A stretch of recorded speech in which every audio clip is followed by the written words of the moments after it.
aqui no nosso canal Terra Podcast para mais um episódio, mais um papo cabeça com fofocas, é óbvio, porque a gente não pode dispensar uma polêmicazinha. E hoje nós temos um convidado especial. Mas antes disso, eu quero agradecer os apoiadores Bela Pizza, União Home Center e Santo Antônio Pizzaria. Você que está aí ligadinho com a gente, não se esqueça, se inscreva no canal, curta, comente e compartilhe com os amigos para que a gente possa chegar para mais e mais pessoas no Distrito Federal, no Brasil e mundo, né, Everson? É isso aí, saudações Elke Pimentel, saudações a todos os seguidores aí do canal Terra Podcast Oficial, sempre trazendo aí entrevistas especiais para vocês que acompanham, que nos acompanham pela rádio e também pelas nossas redes sociais. E hoje, como a Elke falou, temos um convidado especial aqui, um parlamentar atuante para prestar conta do trabalho dele, falar da vida, falar um pouco do trabalho que tem feito aí como parlamentar e já fazer as projeções, né, para o próximo desafio que ele está se colocando à disposição em prol do Distrito Federal, em prol do Brasil, Elke Pimentel. Exatamente, parlamentar, influenciador digital, youtuber, garoto propaganda, super professor Reginaldo Veras. Olá, gente. Olá, galera que acompanha aí o podcast da Rádio Terra FM. Elke, Everson, obrigado pelo convite. Sempre pronto aqui. Novidade, eu vocês não sabia que eu era influenciador digital e muito menos garoto de propaganda. Só de fora dos botecos que eu frequento. Aí eu faço a propaganda mesmo. Gente, dá uma olhadinha nas redes sociais dele, tá? E ó, quem gosta de YouTube, digita lá Veras News para vocês verem se eu tô errada. Não, aí o Veras News, de fato, é um canal informativo. Sim. Que a gente tem no YouTube, onde a gente analisa questões geopolíticas, principalmente da geopolítica internacional. Quer entender a respeito da guerra Rússia e Ucrânia? Em breve farei dessa nova confusão geopolítica envolvendo China, Taiwan, Estados Unidos. Aí lá o bicho pega. Coisa séria, geopolítica com alegria. Com alegria, com muito humor, com dancinhas e também com muita coisa séria, né? Vamos falar de coisa séria, Everson? Vamos lá, Elke Pimentel, fazer aí esse trabalho que a gente tem feito aí no Terra Podcast, né, de sempre trazer um entrevistado, né, que realmente prestou um trabalho de relevância para a população do Distrito Federal, né? E hoje a gente vai ter a oportunidade de falar com um parlamentar que está no seu segundo mandato, né, deputado distrital Reginaldo Veras, para poder falar um pouco a respeito de todo esse cenário que a gente viveu no Distrito Federal, que estamos vivendo, né, e a perspectiva aí para esse pleito eleitoral que está por vir. É isso aí. Deputado, você foi eleito no seu primeiro, né, na sua primeira candidatura. Foi uma surpresa? Olha só, foi uma surpresa para a sociedade, para aqueles que faziam a política da política. Para mim não foi surpresa. Quando eu resolvi ser candidato em 2010, a pedido de um grupo pequeno que pouco a pouco foi se expandindo, eu fiz um planejamento, eu me preparei ao longo de 3 anos e meio, de tal modo que quando chegou a 2014, que começou mesmo o pleito, eu sem recurso, sem nada, o pessoal achava que eu ia ser ali, fazer cama para outros serem eleitos, né? Completar nominado. Eu falei, eu conheço o meu potencial e eu sei que tem possibilidade. E fiz um trabalho, eu sozinho, planejado, eu não tinha equipe nem nada. E como eu já tinha dado aula para mais de 200 mil pessoas no Distrito Federal, fruto desse trabalho de preparatório para concurso, eu disse o seguinte, para eu ter chance de ser eleito, eu tenho que fazer com que meus ex-alunos saibam que eu sou candidato. Então eu gastei toda a minha energia, porta de universidade, porta de escola, rede social, profissionais de educação, que sempre foi a área que eu trabalhei. Se esses soubessem que eu sou candidato, se eles soubessem que eu era candidato, eles que acompanharam a minha história, eu teria chance de ser eleito. Deu certo. E você foi... Eu fui uma surpresa por meio político. Quando eu apareci, uma vez que eu não atuava no meio político, eu era muito conhecido no meio educacional, quando eu fui eleito, todo mundo se questionou, quem porra é Reginaldo? Quem é esse Reginaldo? A gente sabia onde estava se metendo. E no Brasil você foi, nesse pleito, o candidato que menos, que teve a campanha com menos gasto, né?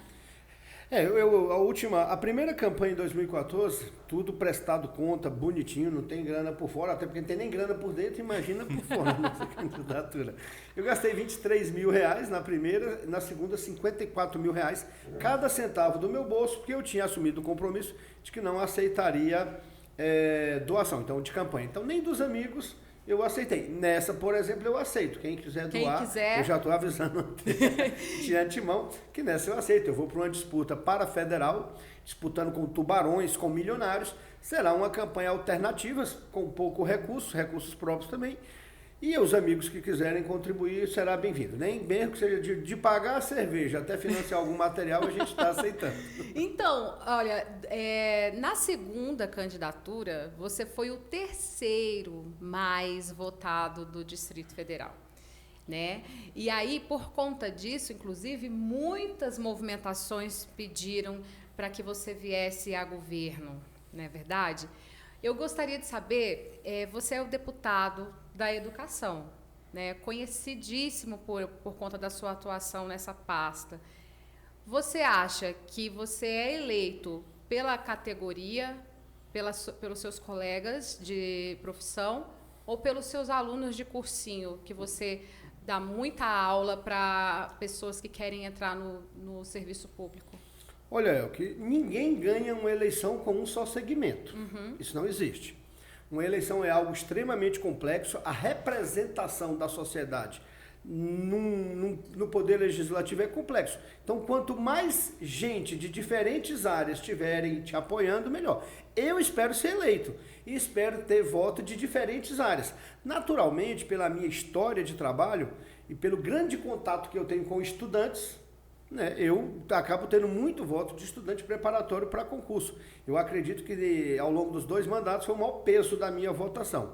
Mas cada vez mais aumenta a participação dos profissionais de educação, seja da escola particular, seja da escola pública, haja vista que eu fiz um trabalho muito focado e muito voltado na defesa da educação pública de qualidade e dos profissionais de educação. E quando eu falo defesa, é defesa na plenitude. Não é só colocar emenda parlamentar para reformar isso, não. É ir à Assembleia, é lutar para que os professores não perdessem direito, os servidores públicos, é votar contra a reforma da Previdência que foi aprovada aqui, arrebentando ainda mais os professores. Então imagina que eu defendo o professor, que eu defendo o servidor público, eu entendo que boa parte da categoria acompanha o nosso trabalho. O incoerente é eu ser da categoria, eu defender a categoria e depois ir me juntar em Ibanez. Isso aí não tem sentido. E por Isso falar... não tem sentido. Então, você é defensor de uma categoria na plenitude, não é só botando recurso e não é situação de ocasião, não. Eu sou defensor na plenitude, não é só dos professores, é do servidor público do Distrito Federal, até porque eu sou servidor público. Veras, e por falar em Ibanez, né, você teve nesses 3 anos e 8 meses aí da atual legislatura, né, sempre um papel muito contundente de fiscalização ao governo ibanez, de cobranças, né, de uma série de ações importantes de que assim se espera de um legislador quando está ali na Câmara Legislativa, né? Nesses 3 anos e aí 8 meses, você foi o deputado que mais destinou recursos para a educação, né? Destinou recursos por meio do PDPAS para a saúde pública fundamentais, importantes, teve atuação, foi um deputado muito atuante e por isso está se postulando, né, a pedido da população do DF, do teu grupo político, a vir candidato a deputado federal. O que você destaca, né, se você tiver que pegar alguns 2, 3 pontos, né, que foi mais bem feito para você e que surtiu efeito na melhora da qualidade de vida da população do Distrito Federal nesse teu último mandato? Deixa eu primeiro completar a pergunta anterior, que a Elke falou da possibilidade de governador. Começou um movimento ano passado mesmo para que eu me candidatasse a governador, o que mostra que nós estamos com uma carência gigantesca de lideranças e de verdadeiras representações políticas no DF. Porque, querendo ou não, eu sou um político novato ainda, estou em 2º mandato. Então, quando a carência é tão grande de bons representantes que até um político novato tem a possibilidade de chegar a governador. E eu disse naquela ocasião, não serei candidato a governador porque eu não tenho a experiência necessária. E realmente não tenho. Seria irresponsabilidade me candidatar a governador. Lembro que numa outra rádio, dando uma entrevista, as pessoas falam, por que você não se candidata a governador? E o entrevistador me perguntou, porque eu não tenho experiência. E ele me respondeu, mas o governador ibanez também não tinha experiência. E eu disse, tá aí a diferença entre 2 homens. Um tem responsabilidade, o outro não tem. Então, para você encarar um cargo público, você tem que ter responsabilidade. Você tem que estar capacitado, preparado e com o objetivo de servir a população e não usar a máquina pública para se servir ou para servir seus amigos, como acontece com o atual governador. Não, agora, na sua pergunta, se eu venho a... Que pontos eu posso ressaltar? Primeiro, a independência. Independência, gente. Um político, ele tem que legislar, representar e fiscalizar. Um político não tem que ter amigo dentro de governo. Nem rabo preso com o não governo. Não tem que ter rabo preso, não tem que ter barganha, não tem que ter que tomar lado da cá.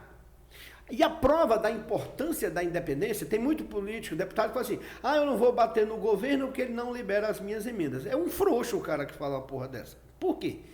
Tá aí, a Câmara acabou de divulgar a classificação dos deputados que mais executaram emenda parlamentar no governo ibanês. Me responda, Everson, quem é o número 1 em execução de emenda parlamentar? Reginaldo Veras. Você. O que mais bate no governador. O que mostra que não precisa ter rabo preso e fazer conchavozinho para fazer o bem, não. É fazer o que é sério, é ter uma equipe competente de saber aplicar o recurso onde é realmente necessário. Então, essa independência me dá autoridade para fiscalizar e me dá autoridade para cobrar a execução das minhas emendas, que é um segundo ponto. Olha, nunca se investiu tanto em escola. E eu não tenho modéstia. Isso acontece hoje porque eu comecei. Eu fui pioneiro nisso. O exemplo arrasta. Eu fico feliz não pelo que eu fiz, mas pelo que os outros passaram a fazer, seguindo o modelo que eu fiz. Então eu não preciso fazer promessas do que vai fazer como alguns não. Eu já fiz, eu já mostrei a minha capacidade de trabalho e agora eu posso fazer no plano federal. Nunca se investiu tanto dinheiro no PDPAS, a área da saúde. Ontem estava lá acompanhando meu pai no hospital de Ceilândia. Os servidores, muitos me conhecem, porque são muitos ex-alunos. O médico que está cuidando do meu pai, doutor Joelson, é ex-aluno meu. Foi muita alegria ele cuidando do meu pai, com todo carinho. Até porque descobriu que era meu pai. Claro que deu um atendimento. Mais carinho ainda. Mais carinho ainda. A enfermeira, ex-aluna. E ele disse, nossa, professor, o senhor está vendo a situação e isso é porque o senhor ajuda. Botei 3 milhões de reais no Hospital de Ceilândia, no Hospital de Samambaia e o Hospital de Brasilândia. E mais 2 milhões no Hospital de Taguatinga. Eu sou disparado o deputado que mais investe na saúde também, apesar de ser conhecido como deputado da educação. Então é isso, gente. A independência é ter uma equipe qualificada para você aplicar o recurso onde realmente é necessário e fiscalizar. Fiscalizar. O governo tem que ser fiscalizado. Recentemente eu fui cobrar de um gestor público onde tinha sido aplicado um recurso que não estava constando na minha planilha de execução. A pessoa falou, você está desconfiando de mim? Eu falei, estou desconfiando. Porque a desconfiança é um elemento da fiscalização. Com certeza. Porque se eu confio em todo mundo, não precisa de fiscal. E a gente sabe que não dá para confiar em todo mundo. Ainda mais no Brasil, né? Não, em qualquer lugar do mundo. O dinheiro público tem que ser fiscalizado, tem que ter transparência. Essa é que é a verdade. Professor, você falou aí de hospital da Ceilândia, né? Alguns hospitais e um dos grandes calos de Planaltina, uma das grandes feridas, porque nós estamos em Planaltina, não tem como não perguntar. E aí eu quero abranger a minha pergunta para além do Hospital de Planaltina, para toda a sociedade, né? A gente vê que você aqui em Planaltina tem ajudado muitas escolas através do PEDAF. Mas a gente tem carências comunitárias, carências da sociedade e uma delas é o hospital. Por que os parlamentares não ajudam muito a nossa cidade? O que você acha que é um obstáculo que faz com que Reginaldo Veras não esteja presente, por exemplo, nas nossas quadras, não esteja colocando emenda na iluminação para a Escola do Bom Sucesso? Iluminação para as nossas ruas. Qual é o obstáculo? Parece que a cidade é blindada. Não, eu quero saber se existe algum processo burocrático que impede de fazer isso em algumas regiões. Primeira coisa, eu sei que Planaltina tem um monte de demanda? Sei. Todas as cidades do DF têm muitas demandas. E eu estabeleci uma premissa de trabalho. Pode até ser equivocada, mas foi a premissa que eu estabeleci. Eu só vou onde eu sou chamado. Se Planaltina tem demandas e me chamar para ver essas demandas, eu virei. Por exemplo, eu nunca fui convidado pelo diretor dos hospitais de Planaltina para vir aqui. Eu acho que um gestor, um dos objetivos dele é correr atrás de recursos. Não é gerir o caos, não. É buscar recurso também para que o caos não se instala, ou para que o caos... Nunca fui procurado por um gestor de Planaltina, por uma UBS de Planaltina. E sou procurado pelos de Ceilândia, Taguatinga, Samambaia, Brasil, até porque eu tenho uma atuação maior lá, a gente acaba tendo contato, um amigo que conhece um amigo, porra, o cara tá lá conversando com o diretor, pô, conversa com o Veras, mano, o cara me liga e eu vou. Onde eu sou chamado, Por que eu invisto nas escolas de Planaltina? Porque os diretores Porque os caras me chamam. Quem me chama, hora eu consigo ajudar, hora eu não consigo. Então, a primeira premissa é essa, eu só vou onde eu sou chamado. Até porque tem tanta demanda que é claro que vai ter preferência quem chama. Porque quem chama mostrou que tem vontade política de ver a coisa acontecer. E aí vamos para o segundo tópico. Vontade política somado à independência. Tá, gente, não adianta. Planaltina, ela é uma cidade bairrista. Não adianta dizer que não. O bairrismo é importante, porque é um elemento cultural local, é uma questão antropológica, e é importante, tem uma história. Eu vou defender o meu espaço. Mas na tentativa, às vezes, de ser bairrista, de defender o espaço, acaba criando um feudo político. Não vou pedir emenda do deputado X porque o deputado Y não gosta. Não vou pedir recurso de lá porque o meu padrinho é o outro. Não existe isso. Isso é um equívoco enorme. Dou como exemplo a administração regional de Taguatinga, que é a cidade onde eu moro. Os 4 administradores que passaram por lá, nenhum tem afinidade ideológica comigo. Nenhum. Vamos pegar o Bispo Renato, que é candidato a deputado distrital, foi meu colega de Câmara. Ele pensa A em política, eu penso Z.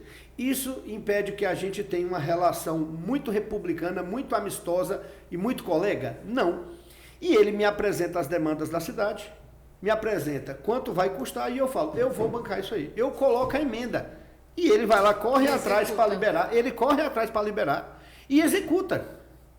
Ele vai lá no governador, a emenda é do Veras, vai executar em Taguatinga, eu sou o administrador, está liberado. Quero executar. É assim que funciona. Então, cidade que a administração é feudo, que pertence ao Joãozinho e o Chiquinho não pode entrar, ela está fadada ao fracasso e a prejudicar a população. E ao abandono, esquecimento, jogar das traças como está a Planaltina nesses últimos anos. Eu te dou por fim um exemplo. Eu comecei a aplicar muito recurso em Ceilândia, nas escolas, no início, e o coordenador regional de ensino lá, professor Marco Antônio, que inclusive é candidato a deputado distrital também, e ele ficava, Veras, os deputados aqui estão mandando recurso. Eu falei, execute primeiro que os meus. Ele era vinculado politicamente comigo. Execute primeiro os dos outros, porque se você executar bem, eles vão mandar cada vez mais. O importante é que as escolas recebam cada vez mais recursos. Ceilândia estava lá. Às vezes tinha 18 milhões de reais para executar. A Regional de Ensino de Ceilândia, nos últimos 7 anos, recebeu mais recursos do que qualquer região administrativa. Qualquer administração regional. Hoje, prefere-se aplicar na Regional de Ensino do que aplicar na administração, porque a capacidade de execução é maior. E isso se o coordenador assumir esse compromisso de que não vai ser capachinho de João ou de Chico, que vai executar o recurso de todo mundo. Veras, antes da gente ampliar mais a discussão, na que trouxe essa informação, essa questão envolvendo, né, o Hospital de Planaltina, sucateado, né, com problemas de falta de profissionais, um hospital que não tem leite de UTI, uma cidade que não tem na hora, uma cidade que não tem a infraestrutura, o investimento, enfim, que carece de profissionais e diversos equipamentos públicos, né, e por isso carece, uma cidade completamente abandonada. E aí eu lhe pergunto, você é capaz de fazer um compromisso com a Saída Norte, com a população aqui de Planaltina, se você conseguir se eleger deputado federal para resolver um dos maiores problemas da população da cidade da Saída Norte, que é a precariedade do transporte público. Existe o projeto de implantação do BRT Norte, que existe ali para Gama e Santa Maria, né, que foi implantado no governo Agnello, e esses 2 últimos governos que prometeram implantar o BRT Norte não cumpriram a promessa. Você teria essa possibilidade de, caso eleito, liderar a bancada de deputados do Distrito Federal na Câmara Federal para buscar os recursos necessários para poder acabar com o transporte público pau de arara que os moradores de Planaltina da Saída Norte dizem que é eles sem ter o BRT Norte? É possível fazer o BRT Norte nos próximos 4 anos? Vou falar aqui como eu falo em sala de aula para os meus alunos. Leiam meus lábios, que é para depois eu dizer. Se há um projeto concretizado de BRT Norte, por que eu sou o cara que mais executa emenda? Porque eu coloco onde tem projeto, eu corro atrás de projeto pronto. Tem deputado aí que executou 2 milhões. É ser incompetente, porque como é que eu consigo? Eu executei 18 e o cara 2. Então tá faltando alguma coisa, tá botando dinheiro no lugar errado. Eu só boto onde é certo, onde vai ser executado, e para isso a gente estuda e tem equipe para ajudar. Havendo o projeto completo, aprovado e autorizado, e havendo vontade política do governador que vier a ser eleito, que você, eleito deputado federal, assuma o compromisso de fazer um trabalho junto à bancada federal para que as emendas de bancada venham para isso. Agora, veja bem, eu estabeleci 2 se. Se tiver um governador que tem vontade, se tiver o projeto pronto, Feito isso, tendo vontade de projeto, fica faltando recurso. E aí o recurso pode ser complementado com os recursos de emenda da bancada federal. Esse é Reginaldo Veras, o Pimentel. Se ele está dizendo, eu acredito, né? Tem que ter o projeto, né? O projeto ele existe. O que esse governo não conseguiu foi captar recursos, falou que é um projeto muito caro, na casa de 1 bilhão e 200 milhões de reais, né? Não conseguiu transferir a responsabilidade para o governo federal, de onde o Veras e outros deputados vão poder buscar recursos, né, de emenda federal para aplicar nesse projeto. Mas o que não houve mesmo foi, de fato, vontade política, né, para captar os recursos para melhorar a qualidade do transporte público dos moradores da região norte, Elke. A região norte é uma região que precisa de muito investimento, né? Precisa de evolução econômica e, enfim, tudo mais, porque tem aí grande potencial, inclusive do agronegócio. A gente acabou de ter aí um grande evento nessa área, e turismo e tudo mais, né? A gente recebeu, alguns dias atrás, nos estúdios da rádio, a candidata a vice-governadora, a Olgamira Amância, que é daqui da cidade, e ela falou uma coisa que é pura verdade. A gente tem estrutura para ser uma Pirinópolis, né, no turismo. Para ser uma cidade do agronegócio. Uma cidade do agronegócio, uma cidade turística, e a gente não tem. Mas vamos aguardar, né? Vamos aguardar De Chico e De Francisco, que eles se unam, dê as mãos e levantem esse 1 bilhão aí para fazer acontecer. Até porque, né, já tem o BRT Sul, está em processo agora o BRT Oeste, né? As obras estão já bem avançadas. Concluindo o BRT Oeste, ficará faltando o BRT Norte. Exatamente. E a hora da população, das representações políticas da região Norte, principalmente, que é uma região engraçada, que ela sempre teve uma grande representação. Muita. Teve qualidade, mas faltou quantidade. Planaltina, Sobradinho, sempre teve muita representação na Câmara Legislativa. Em quantidade, mas não em qualidade. Mas cidade não é quantidade. Tem um monte aí que é conselheiro hoje, tem um monte que ocupa outros cargos. Então, está na hora da cidade sacolejar. Eu acho até engraçado, me permita contar uma história, que durante a pandemia e aquela ausência enorme de recursos, eu e o deputado Chico Vigilante nos unimos e aportamos 3 milhões de reais para a Superintendência de Saúde da região Oeste, que abrange o Hospital de Ceilândia e o Hospital de Brasilândia, e eu coloquei mais 1 milhão e pouco no Hospital de Taguatinga e Samambaia, que é a região sudeste lá, né? E até fiz lá um vídeo, o depósito abarrotado de insumos, né? Porque só pode comprar insumo e tudo. E daqui a pouco a direção do hospital me ligou: deputado, então a secretaria está vindo aqui pegar nossos equipamentos, o que nós compramos com as emendas de vocês, para levar para outra região, né? Para levar para outra região. Eu falei: doutora, é o SUS, né? O SUS, o sistema é universal, a gestão é universal. E a secretaria tinha o direito de fazer isso. Por outro lado, aqueles insumos existiam porque os representantes mais ligados àquela região colocaram recurso. E aí na Câmara eu me questionei, por que os representantes de outras regiões não colocam recurso na saúde, seguindo o exemplo que eu e o deputado Chico Vigilante estamos fazendo aqui, né? Então é sempre bom ver quem é que está aplicando em cada lugar. O deputado, teve recentemente um pedido de criação de cargos na Defensoria Pública, né, do Distrito Federal, e o senhor fez lá um pronunciamento a respeito disso. Aí, um tempo depois, esse pedido foi adaptado, se não me engano, 50% para servidores de carreira e os outros 50%, né, comissionados. Conta pra gente a respeito disso. O governador entendeu, cedeu em partes? Ele estava querendo interferir, né, na Defensoria Pública. Vamos lá. Primeiro é o seguinte, eu sou um professor de preparatório para concurso público. Eu sou servidor público, eu sou defensor da meritocracia do concurso público. Essa é a premissa inicial. Aí me chega à Câmara, em período pré-eleitoral, um projeto muito estranho, criando 82 cargos comissionados na Defensoria Pública do Distrito Federal. A toque de caixa. Cada cargo desse, em média, era R$9 mil o salário, ou seja, é um presentaço.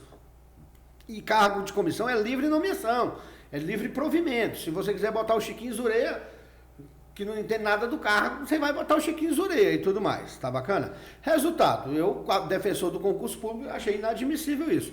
Então, não deixei votar, mostrei que o projeto era frágil, consegui convencer a oposição e ele não foi votado E fui duro com o defensor público geral. O projeto não é do governo, é da Defensoria Pública, que tem autonomia para apresentar, mas havia um acordo com o governo. Fui duro, dizendo que o projeto era mal feito e que tinha finalidade eleitoral. Falei, não, você está sendo duro demais com o defensor. Estou não. Tanto que ele não tinha argumento para falar o contrário. E tanto eu tinha razão que o projeto foi retirado, voltou para lá, fizeram um novo projeto com algumas exigências que a gente vinha fazendo e ele a representou. Se o projeto foi reapresentado com um modelo diferente, já mostra que o primeiro estava errado. E eu chamei, são incompetentes ou são mal intencionados. E o segundo que veio ruim. O outro era péssimo, o outro que veio era ruim. E aí, por fim, eu consegui lá, com muita dificuldade, ele ia ser aprovado, eu era minoria na luta, né? Eu sou sempre minoria, mas sou bravo na minha defesa.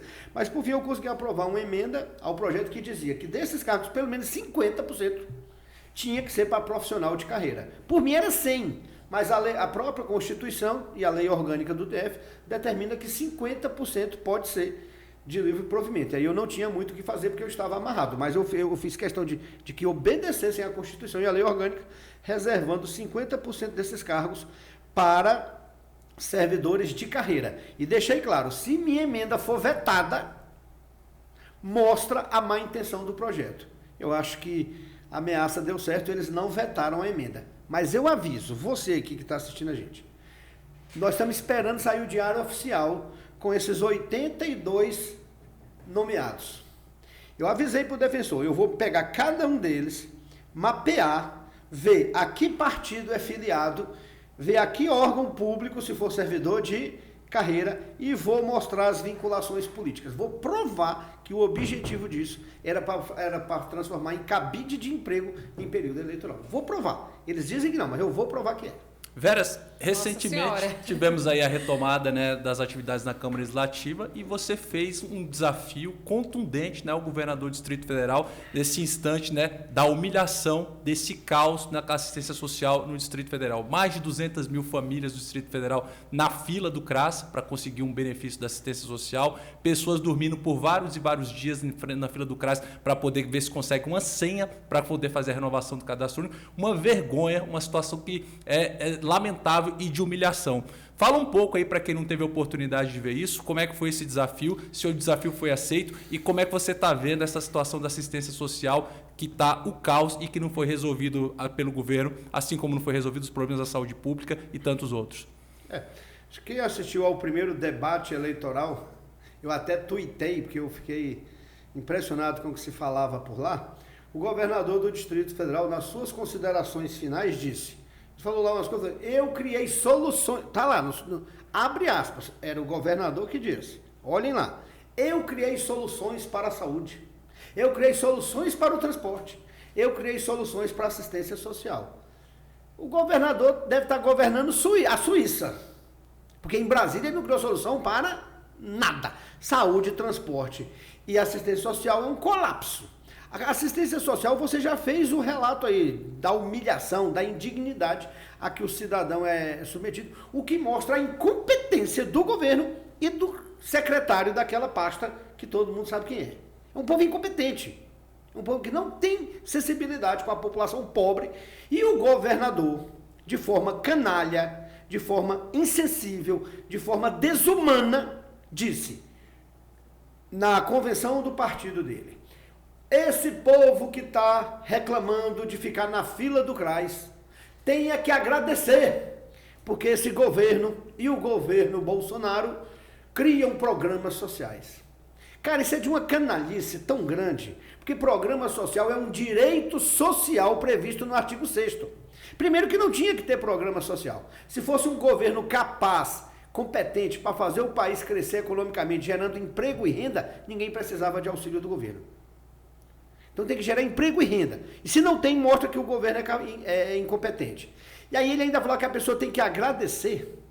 Ou seja, ele fala que o pobre que ele está prestando um favor, quando na verdade é um direito.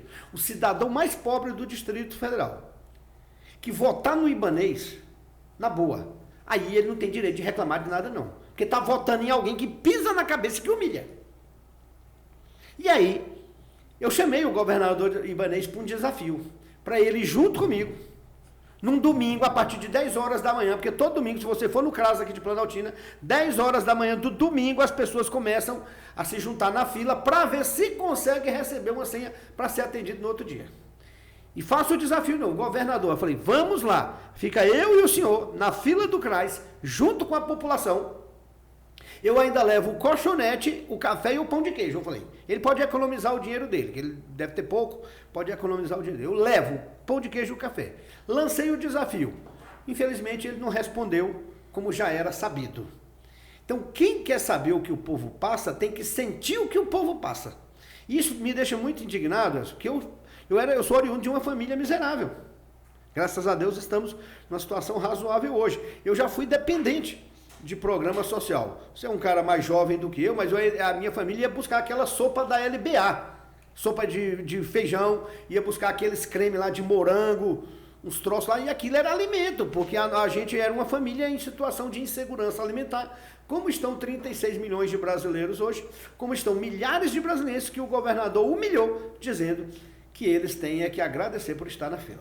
E o que o Reginaldo Veras achou do primeiro debate, né, para governador do Distrito Federal, esse que você estava tuitando? Eu estava lá presente, achei o debate morno, que é natural, as pessoas estão se estudando estratégias, aí eu vou falar aqui mais como cientista político, estão se estudando estratégias, mas ficou visível quem ganhou e quem perdeu e quem está perdido. Né? Achei que a Queca Bagno foi sensacional, foi incisiva, foi coerente, oratória perfeita. O governador ainda fez uma pergunta para ela que era maravilhosa, o que mostra que ele nem se preparou para o debate e tudo mais. O senador Isalci foi bem, conseguiu expor suas ideias, conseguiu fazer perguntas para deixar o outro candidato em situação constrangedora, isso é uma estratégia de debate. O deputado Leandro Grais também foi muito bem. Quem foi mal, eu achei que a Leila tem que melhorar bastante, é minha amiga, tem que melhorar bastante, e o Ibanez tem que parar de repetir o que ele fala em propaganda de governo, porque a propaganda de governo é uma ficção. Se você olha a propaganda do governo, a gente acha que está vivendo na Suíça. A realidade é outra. E governador, vou mandar um recado, governador, não adianta repetir o que o senhor mostra na falsa propaganda, a propaganda fake do governo do Distrito Federal, porque o cidadão que vive o dia a dia sabe que aquele da propaganda não é verdade. Professor, e falando em governo, em mandato, essas coisas, o senhor olha para o seu legado, assim, como deputado distrital, agora que o senhor vai mudar, né, de Câmara, qual é o grande legado? Qual é a grande conquista dos seus mandatos? Olha, eu acho que como legado eu deixo 2 exemplos. Primeiro, é possível fazer política séria, sem se envolver em corrupção, sem pegar regalia da Câmara Legislativa e sendo coerente.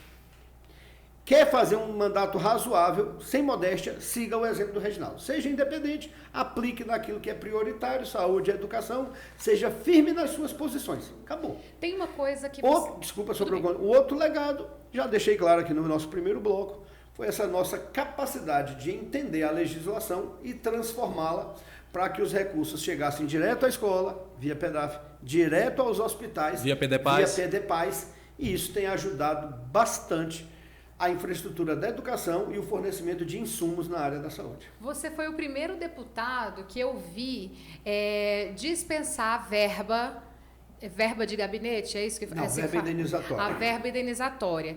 E depois que você fez isso, eu vejo vários marketings de outros parlamentares tentando fazer, falando, eu sou o deputado que dispensei a verba indenizatória e tudo mais.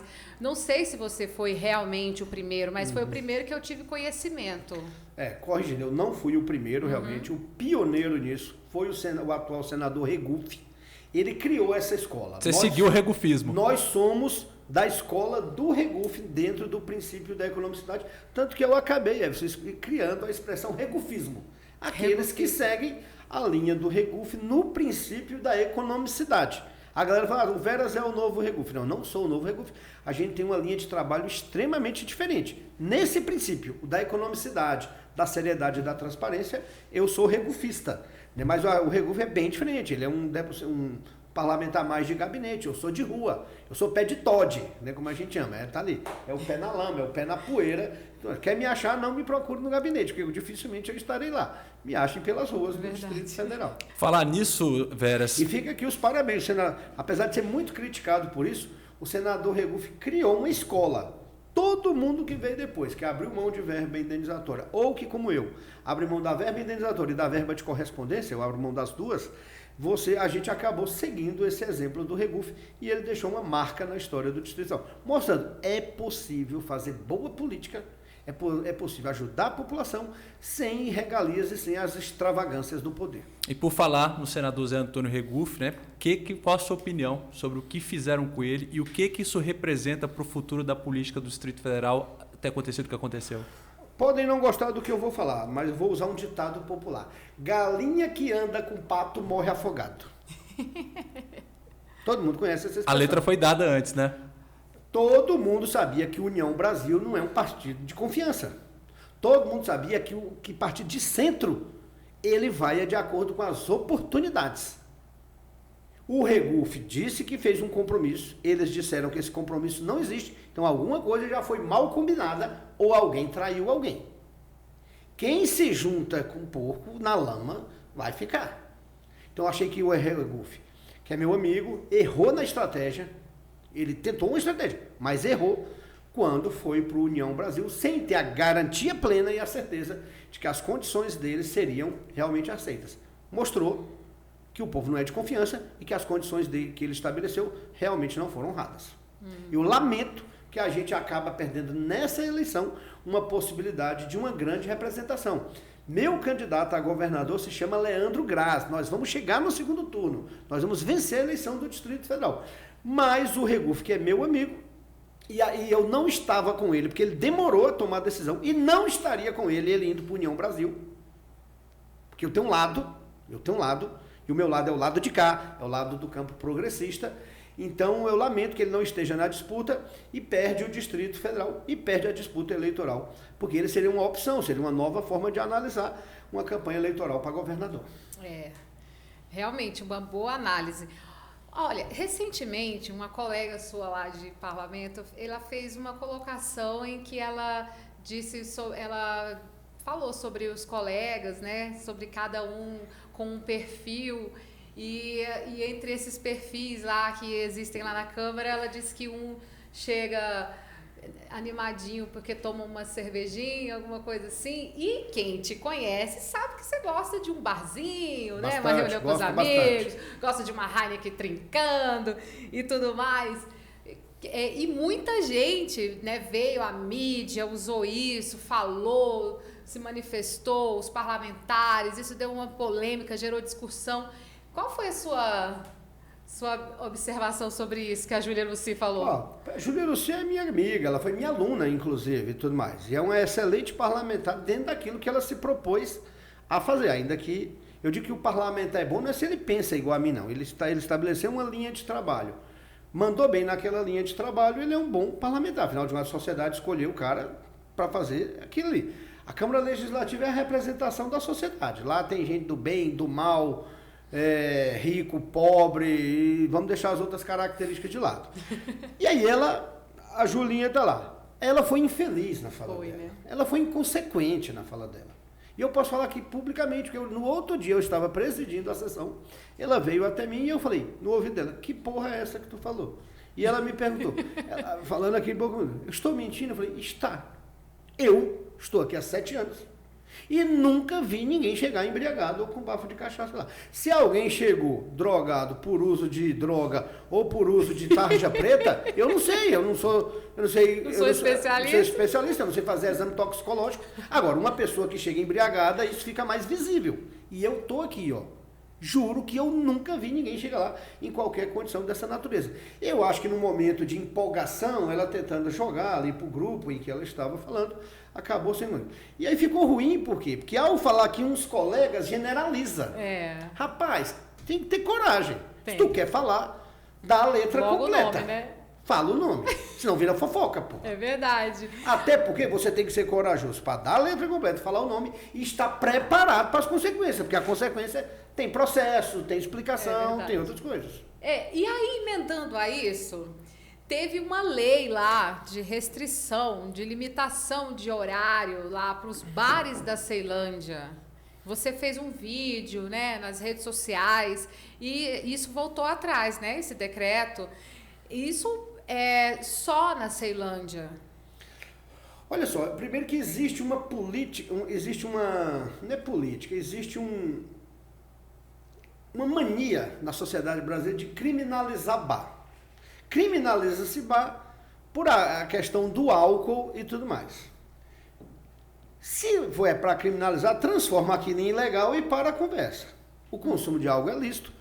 Os estabelecimentos comerciais têm alvará de funcionamento e tudo mais. Mas em Ceilândia, na cabeça de alguém, estabelecer a relação direta entre bares, estabelecimentos comerciais que comercializam bebida alcoólica e violência.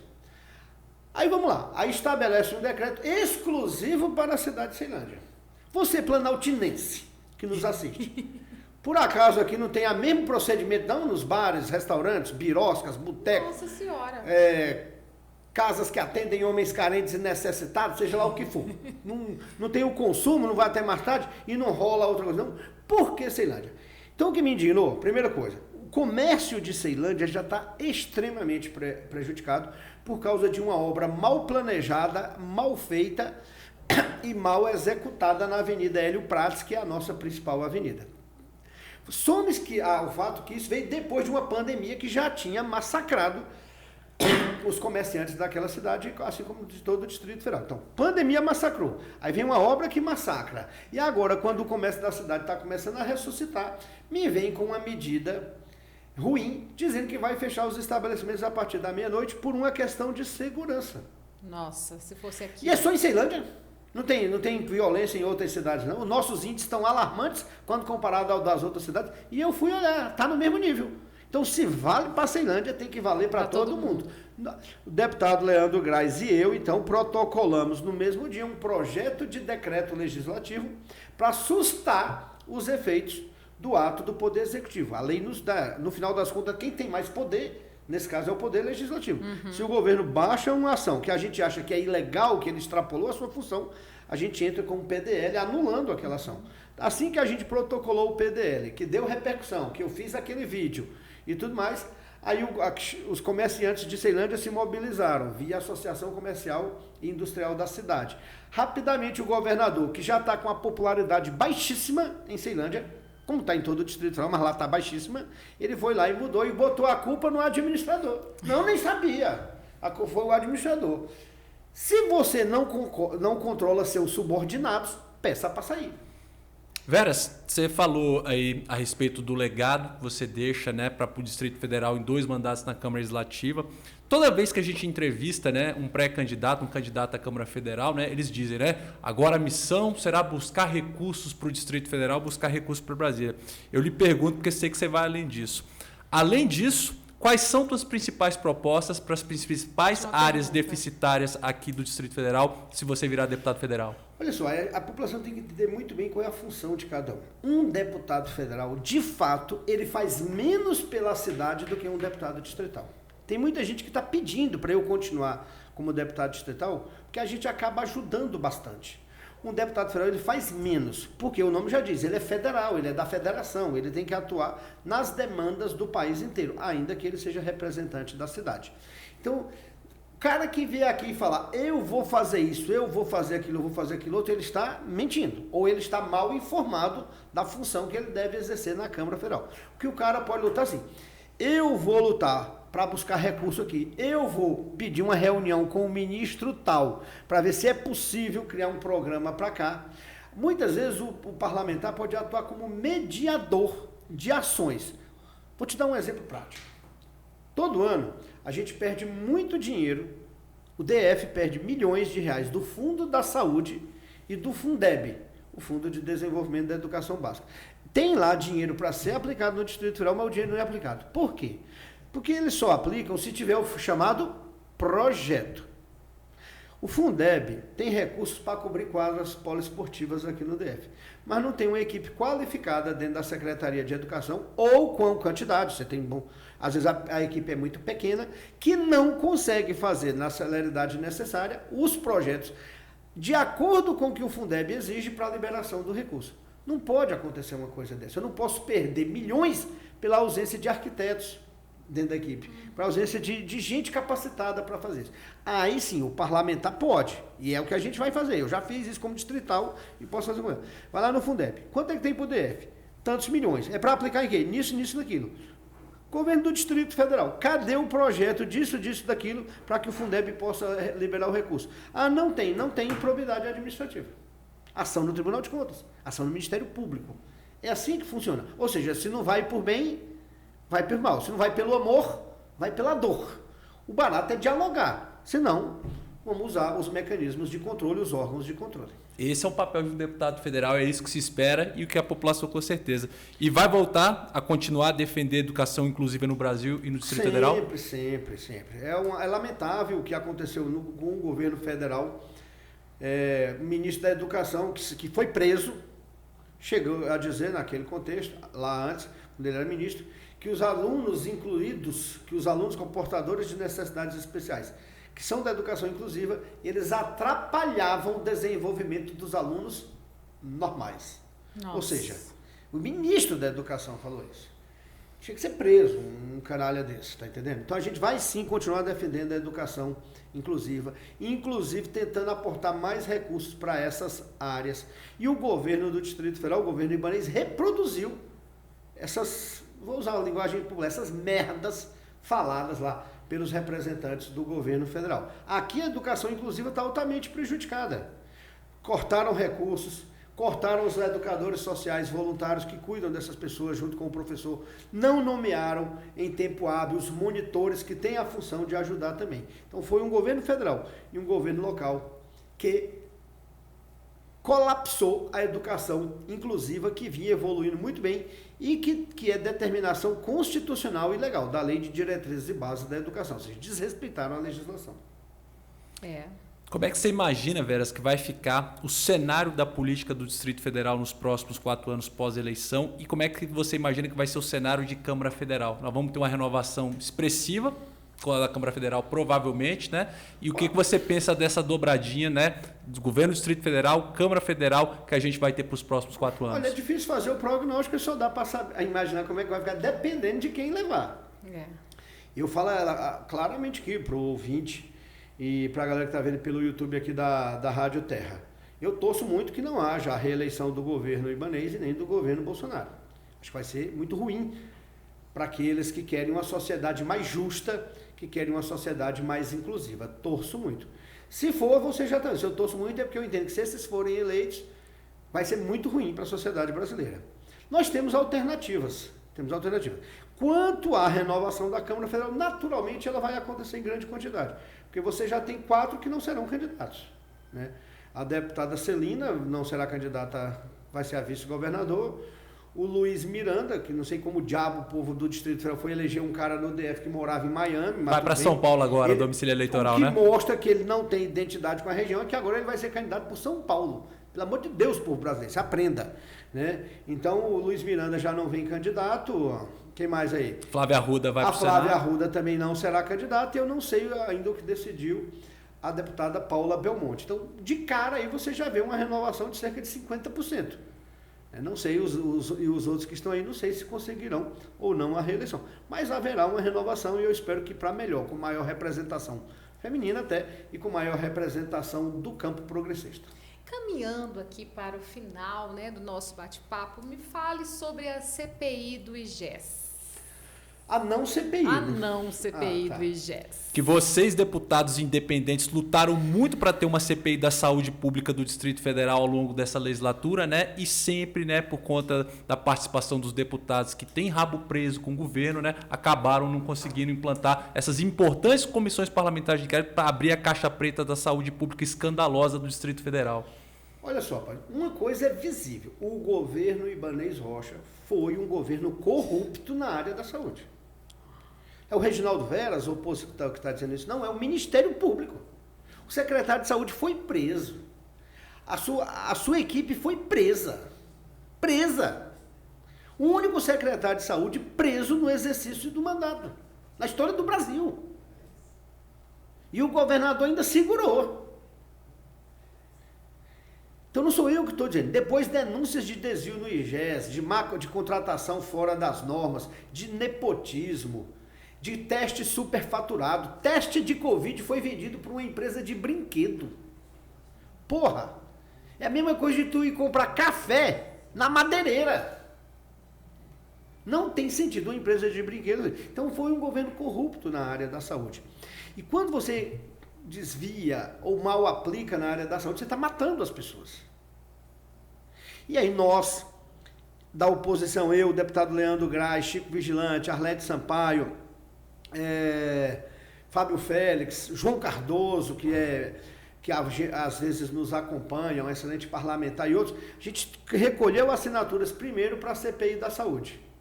Chegamos a recolher 13 assinaturas. Com 13, gente, manda o nosso regimento que a CPI seja instalada imediatamente na frente de todas as outras. Mas houve uma manobra de alguns deputados da Câmara com o governador, seguraram, até que um deputado foi lá e tirou a assinatura. Não me venha perguntar os porquês, cada um responda pelos seus atos. Só a galera pesquisar que vai saber quem foi. Tem que ter alguma coisa por trás disso.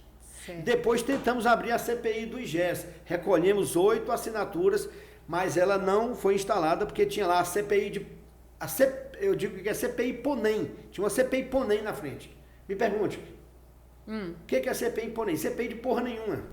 Os caras inventam assuntos para fazer CPI, para travar a pauta e não deixar que outras CPIs aconteçam. Então, há sim uma relação promíscua entre setores da Câmara Legislativa e o governo para impedir que determinadas investigações vão adiante. Como é que você chama o IGES mesmo, Veras? O IGES, o nome, né, pomposo, oficial, é Instituto, vamos logo deixar claro, que o IGES, a origem dele é o IHB, o Instituto Hospital de Base, criado pelo governo Hollenberg com o meu voto contrário. O então candidato Ibanez Rocha disse que aquilo era um antro de corrupção. Ele falou, o Instituto Hospital de Base é um antro de corrupção e no primeiro dia de governo eu vou extinguir. Vou extinguir, porque é um anticorrupção. Está lá, gente, está registrado isso. Nas férias, no recesso parlamentar, janeiro, ele convocou os deputados que estavam de férias. A gente teve que voltar para Brasília no dia 16 de janeiro, se eu não me engano, para votar o quê? A expansão. O Instituto Hospital de Base foi expandido, ampliado, e no lugar de ser só o Hospital de Base, virou o Hospital de Base, o Hospital de Santa Maria e mais as UPAs, ou seja, ele expandiu e transformou em IGES, que o nome é o quê? Instituto de Gestão Estratégica da Saúde. Mas são tantas as denúncias de corrupção e de coisa errada, que eu mudei o nome e passei a classificar de quê? Instituto dos Gatunos, especializados em surrupiar, em roubar o dinheiro público.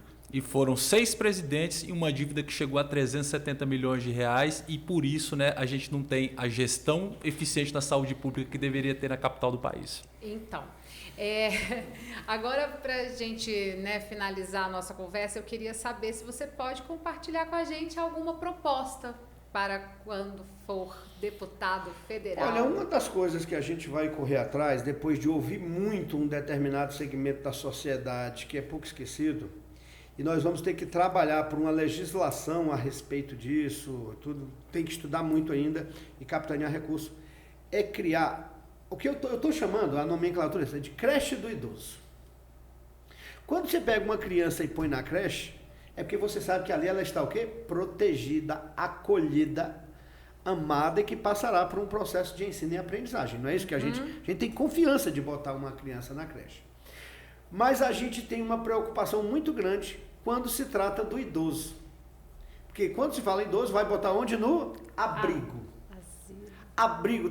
Quando se fala em abrigo, você tem ou não tem uma visão pejorativa? Horrível. De abandono, de esquecimento. Ainda mais no asilo. Asilo, abrigo, asilo. Então fica essa sensação de abandono, de esquecimento, tudo. A população brasileira está envelhecendo bastante, a expectativa de vida cresceu. Os idosos hoje E a do Distrito Federal também. Mais ainda, né? Os idosos hoje já são uma parte significativa da população. Então, nosso mandato para a federal vai olhar com um carinho especial para esse segmento da população. Aí o camarada, mas não tem nem creche, vai fazer do idoso. Não dá para a gente fazer de um e abandonar o outro. Eu tenho um pai idoso, inclusive está no hospital nesse momento, graças a Deus, bem, né? Está só em observação depois de um leve AVC que ele teve, que nos deixou a todos preocupados. E já acompanho idosos e tenho conversado muito com gente dessa área. É uma área que a gente pretende trabalhar bastante.